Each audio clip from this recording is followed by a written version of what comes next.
Halo, assalamualaikum warahmatullahi wabarakatuh. Jumpa lagi bersama saya di pojok TKW, teman-teman. Aduh, saya itu selalu kebingungan dengan arah kamera saya.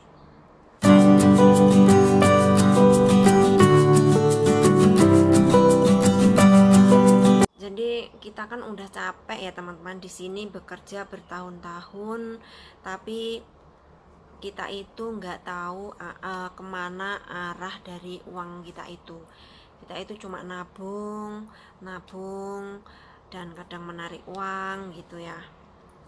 Jadi di video kali ini saya akan sedikit berbagi pengalaman aku, bagaimana cara aku memanage, bagaimana cara aku mengatur keuangan aku di sini yang gajinya itu di sini ya lumayan banyak lah ya daripada di Indonesia.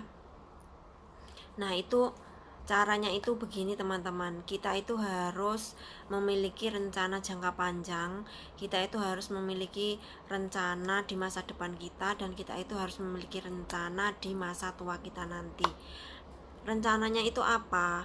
Rencananya yaitu dengan cara mengatur dari sistem keuangan kita, mengatur dari uang yang sudah kita kumpulkan. Caranya bagaimana? Caranya yaitu jika kalian punya skill, keterampilan berusaha, berdagang, atau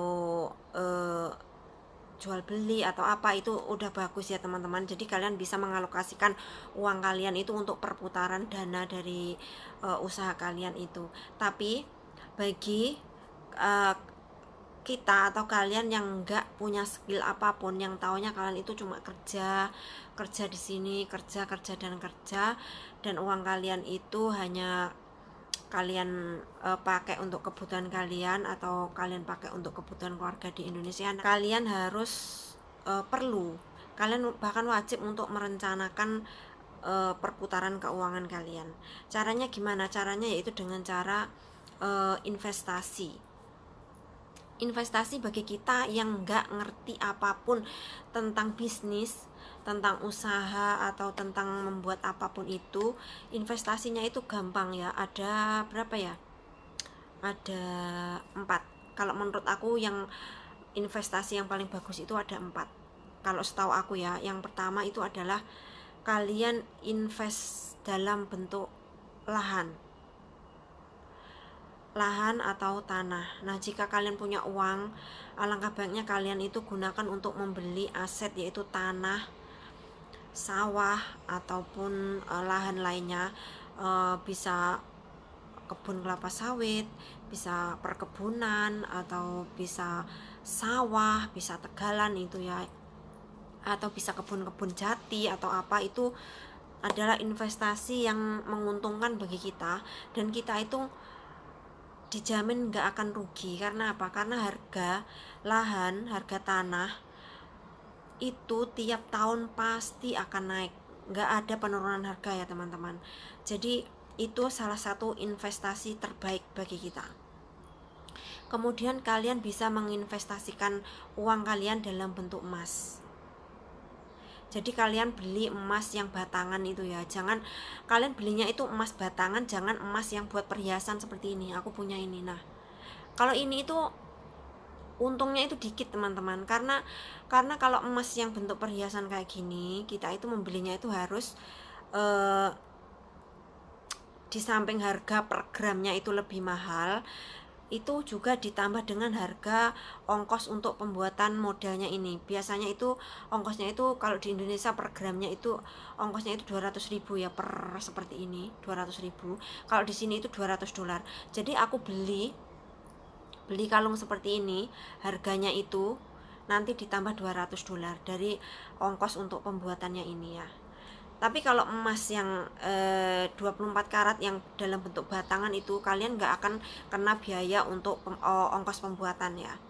Jadi yaitu yang kedua adalah investasi dalam bentuk emas. Emas harganya itu cenderung stabil dari tahun ke tahun ya. Kalau sekarang ini emas itu harganya naik. Kalau kalian beli emas di 10 tahun yang lalu, 20 tahun yang lalu, saya jamin harganya akan naik 100% dari harga kalian beli waktu itu. Kemudian yang ketiga adalah investasi dalam bentuk properti. Properti itu apa aja?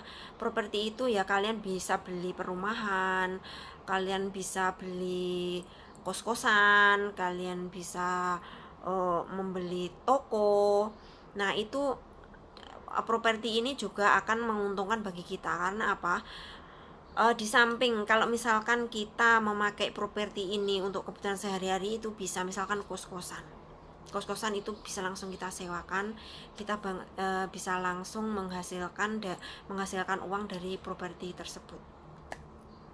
Kalau misalkan toko pun juga sama teman-teman. Toko kita bisa membuka toko, atau kita bisa memperkerjakan orang mengelola, dan kita juga bisa dapat untung seketika itu juga. Atau kalian bisa menyewakan toko kalian, ruko kalian buat orang lain, dan kalian juga akan mendapatkan uang. Itu adalah investasi yang bagus menurut aku ya teman-teman. Tapi untuk saat ini saya belum punya duit untuk membeli yang seperti itu. Ya, Tuhan belum memberi rezeki buat aku ya. Kemudian kalau kalian nggak percaya sama ini, kalian nggak mau beli tanah, kalian juga nggak mau beli emas, kalian juga nggak mau beli properti yang seperti ini, tenang, masih ada investasi yang keempat, yaitu adalah deposito. Walaupun deposito itu bunganya sedikit, tapi uang yang dalam bentuk deposito atau beku itu juga akan menguntungkan kita teman-teman. Karena apa? Menguntungkannya gimana? Menguntungkannya gimana, C? Nah, gini. Kita kalau bekerja di sini itu kan udah kebiasaan kalau membantu keluarga di Indonesia ya teman-teman. Jadi kalau uang kita bekukan, kita ubah dalam bentuk deposito, itu tangan kita itu nggak akan gatel untuk ngambil. Kan deposito itu ada jangka waktunya, ada yang 3 bulan, ada yang 6 bulan, ada yang setahun, setauku seperti itu. Jadi kalau kalian emang di 3 investasi ini kalian nggak punya minat, lebih baik uang kalian itu kalian deposito gitu ya teman-teman. Jadi kalian udah nggak ribet, udah nggak pusing-pusing lagi. Nanti kalau misalkan pengen kebutuhan mendadak kan, kalau kebutuhan mendadak itu sebenarnya kalau kalian emas itu bisa ya. Kalau kalian benar-benar perlu uang mendadak, kalau kalian investasi dalam bentuk emas batangan itu, kalian itu bisa langsung cairkan uangnya itu. Caranya gimana? Caranya kalian gadaikan emasnya itu, kalian gadaikan, nanti kalian udah dapat uang itu kalau kalian butuh kebutuhan secara mendadak. Beda lagi kalau yang tanah. Kalau tanah itu kita harus menunggu waktu dulu ya. Oke ya teman-teman. Jadi menurut kalian investasi yang menurut kalian bagus itu yang nomor berapa? Kalau aku sih semuanya itu menurut aku bagus, tinggal kita bagaimana kita mengatur keuangan kita ya teman-teman. Gitu aja. Oke, terima kasih, semoga informasi aku ini bermanfaat bagi kalian, dan assalamualaikum warahmatullahi wabarakatuh. Bye bye.